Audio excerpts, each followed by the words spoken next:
Hi everybody, welcome back to the storage yard. I'm up here on my own today, and I've just come up here by myself to record specifically this video. So it may turn out to be a bit of a waffle, this one. So I warn you now, so if you're not into these sorts of chatty videos, go and watch some kittens or some dash cam footage from Russia.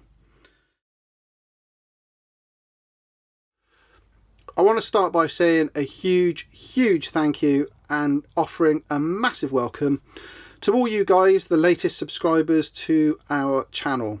You may remember not so long ago, I think it was February, that I tweeted that we'd reached the 5,000, and here we are. We're in March now, and we're at 5,800 and something, and it's a colossal number to acquire in such a short space of time. We were at the NEC back in February, and we went for a few days, but on the Saturday that we were there, we bumped into and we met a load of people, subscribers and people who have enjoyed our videos.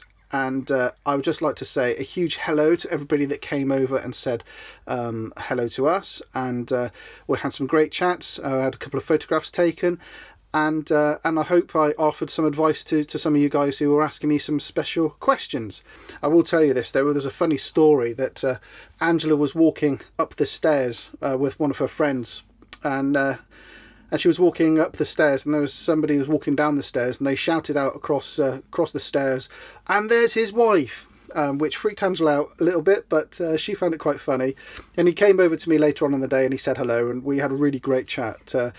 Managed to catch a beer and a catch up with Rich and Trev from the Legs Down blog, and also now the YouTube channel as well.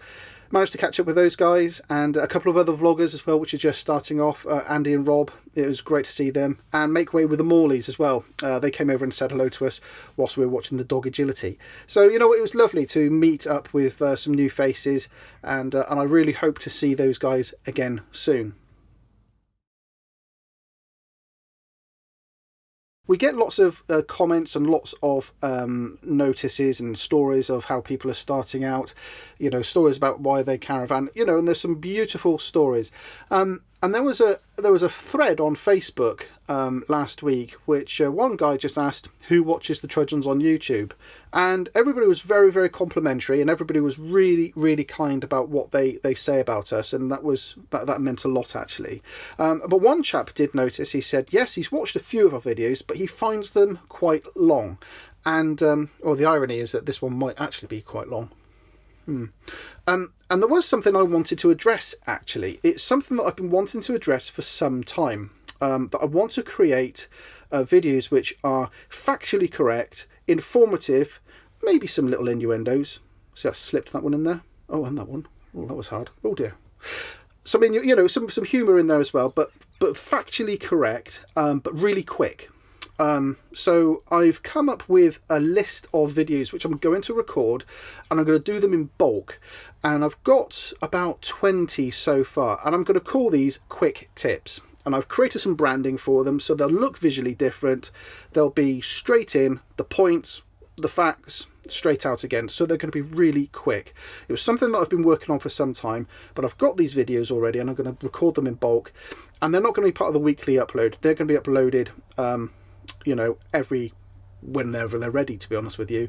And I'm going to keep an index of all these quick tip videos on our website so that people can easily find them and link straight to them as well. Because if I create 100 quick tips, which is the plan, you know, you want to be able to navigate your way around them and index them. So that is something in mind that I'm doing. And the idea is that you can share those videos amongst you know, any groups that you're a part of, any forums, etc., which answer a specific question, like, let's say for example, Milton versus Puroclean. Why would I use Milton and not Puroclean? Or why would I use, you know, answering that question there. You know, there's lots of quick tips that I'm going to do there, so look out for those. They'll be coming up in the near future. Now, one of the recent videos that you would have seen me do was talking about LED lighting and the lights that I did in the awning, etc. And I've noticed that there's people out there which are having a go, and it's fantastic. And people have sent me video clips of them working and pictures of them all being built up. And I've even seen that Andy from Make Way with the Morleys, he's taken the idea and he's gone a slightly different route with it, which is fantastic. The idea of those videos was to inspire people, to give them inspiration to go and do it, and it really has done that. And it's got me thinking, lots of people are inspired to do it, but then I've noticed other people saying, well, they just haven't got the equipment, the patience and the knowledge or the know-how to actually make them themselves. So I'm going to ask the question now. If I was to make up a batch of those lights, if I was to make up a load of those lights, you know, that I could put them together and sell them at considerably cheaper than you would buy, let's say, the camper lightsaber, but they'd also be slightly bespoke to what you want and how you want to wire them. If I was to create those, what do you guys think? Would it be something that I'd be wasting my time doing, or do you think it'd be something that you'd be interested in purchasing? Let me know in the comments below, because I am seriously considering making up a whole batch of those tube lights. I've come up with a way that I can make them really quickly. It will take a lot of my time, obviously, but you know, it's something that I think maybe if you're interested in, I could have a look at making up a load of those lights, because I know that people want lighting for their awning, but they're certainly not going to be paying the money that you know, some of these big systems demand. Oh, and also on top of that as well, whether people will be interested in the filler tubes, which I made up, all those cable tidy jobs as well. You know, I'm wondering whether I should just start a cottage industry of making bits and bobs. Yeah, who knows. Now, other projects which I mentioned before, which were the cooking project and another one, a top secret hush hush one, they're still coming along nicely. They take a lot of planning. The cookery one especially is taking more planning than I actually ever anticipated. It's going to be brilliant. It's gathering momentum. It's all coming together. And I hope to have something for you in the summer. It's not going to be a quick and easy thing, because I want to do it right, and if it needs to be done right first time. But I will let you know this. It's completely designed for the motorhome and the caravan and the tenting community. It's bespoke for us, our community, you and me. It's not a cookery book or a cookery show or a blog entry that you can customize for the caravan. It's designed specifically for us. The working title at the moment is Caravan Cooking by Numbers. That's the working title. It's probably not the finished title, to be honest with you, but it's really, really, so far people have given me a really big thumbs up with the people I've spoken to about it. So look out for that. That will be coming soon. Now, the other one, the Hush Hush project, that stalled a little bit because I wanted some sponsorship and I wanted some endorsement from a national charity. And initially they were very supportive of the project, but actually as time's gone on, they've gone slightly quiet on the whole project, which isn't a problem because I'm still going to carry on anyway. It just means that I need to fund it myself. And it is a big project. There's no getting away from it. It is a massive project which I'm undertaking.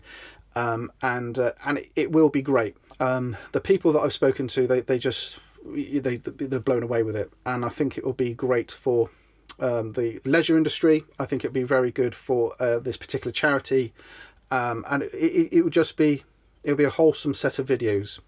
And the other problem I have with it is it's probably a set of videos that I'm going to create which may not actually appear on this channel. It's quite possible it will go on to another channel. Won't be mine. It won't be anybody who you know, so don't try and guess on that one. It's a huge project. It's bigger than me. It's bigger than this channel. It's bigger than Andrew Ditton's channel, who is fully supportive and fully behind the project. And it's bigger than a lot of people's channels. So who knows? We'll see where that goes. Now finally, people have been suggesting that we host our own little rally, our own get-together, that we get a Vlogfest together, that everybody who's vlogging on YouTube at the moment, we all organise to go away to a site somewhere and we have our own festival. Initially that sounds like a really fantastic idea, but my fear with that is that it would take a lot of organising, a lot of time, and I don't think a lot of people would turn up to it. I know that we have a fantastic number of very dedicated and very loyal subscribers, and thank you again. You know, you really do make it everything for me. But I just don't think that it would be something that everybody would buy into. Plus also, could you imagine the bill for the gin? I mean, wow, you know, a bottle and a half a night we went through between 7 people. Disgraceful. And as you well know, I don't drink. So there we go, guys. It's a bit of a waffle video. Apologies for that. It's a nonsense video. And the reasons why I've created this video today is simply because I haven't had the time to edit up one of the 5 which are waiting in my library to edit up and finalise right now. I just haven't had the time to put those together and create them as good as I want to. You know, creating a video to the best of my abilities takes time. Actually videoing it takes no time at all. This I can throw out really quickly because it's just me talking to the camera. I just join the files up, put an intro, put an ending on, bang it out the door. So this will be really quick and easy. But to create a video to the best of my abilities that gives you factual information, which answers all the questions, which, you know, it takes time. It takes a lot of time. And time is something that is very, very precious to me right now. So that's the reason why I'm creating this one today. Bit waffly, apologies for that. Every now and again you need to have an off video, don't you, to make the others look fantastic. That's the theory anyway. I hope it's been slightly insightful for you so you know what's going on behind the scenes. But the main message from today is a huge thank you and a massive welcome to everybody that's coming along. And the comments have been wonderful. You know, if it wasn't for the comments, I'll be honest with you, if it wasn't for the comments and the feedback that we get, I don't think we'd still be doing this. You know, you guys need to take some praise yourselves, because you give us the momentum and the motivation to keep going. And I'm not just talking about myself, you know, I'm talking about other people as well, because, you know, when you give somebody the big thumbs up, it's a real morale boost, and it means a lot to us creators. You know, we like to know that we're appreciated, and if we're appreciated, we carry on. So thank you. That really does mean an awful lot to us. So until next week, when hopefully you'll get a better video than this, I'll say goodbye. I was just about to say thanks for tuning in, but somebody else has got that catchphrase now, I think. Anyway, I'll see you next week. Take care. Bye.